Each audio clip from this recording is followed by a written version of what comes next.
پوسٹیں لگا رہے ہیں شیعہ مسلمان ہیں کہ کافر ہیں، شیعہ شہید ہیں یا ہلاک ہیں، اللہ ان کو ہلاک کرے جو بدبخت ایسی بکواس کر رہے ہیں۔ آپ جیسے کرائے کے جو لوگ ہوتے ہیں نا، کبھی ادھر جاتے ہیں کبھی ادھر جاتے ہیں، ان کی باتوں کا کیا امت کے اوپر اثر پڑے گا؟ جو کبھی کچھ کہتے ہیں اور کبھی کچھ کہتے ہیں، کبھی کہتے ہیں یہ صحیح ہے، کبھی کہتے ہیں وہ صحیح ہے، کبھی کہتے ہیں یہ غلط ہے، کبھی کہتے ہیں وہ غلط ہے، پتہ نہیں خود کس راستے پر چل رہے ہیں۔ ایسے عقائد اور نظریات رکھنے والوں کے ساتھ بندہ چل سکتا ہے؟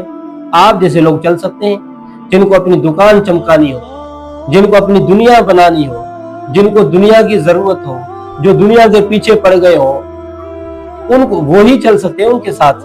یہ خمینی کی کتاب کشف الاسرار صفحہ نمبر 114 صفحہ نمبر 107 پر خمینی نے جو اپنا نظریہ اور عقیدہ ظاہر کیا ہے، تو ذرا یہ بھی امت کو بتائیے کہ خمینی کس عقیدے کا مالک تھا اور لوگوں کو کیا سمجھانا چاہتا تھا۔ اپنی کتاب کشف الاسرار صفحہ نمبر 114 پر لکھتے ہیں کہ قرآن مجید میں تحریف ہوئی ہے، ابو بکر اور عمر نے اس کی تحریف کی ہے، اور صفحہ نمبر 107 پر کہتے ہیں کہ میں اس خدا کی عبادت نہیں کرتا جس نے عثمان اور امیر معاویہ کو حکومت دی ہے۔ یہ کشف الاسرار میں ہے، آپ اس کو پڑھیں اور لوگوں کو بتائیں۔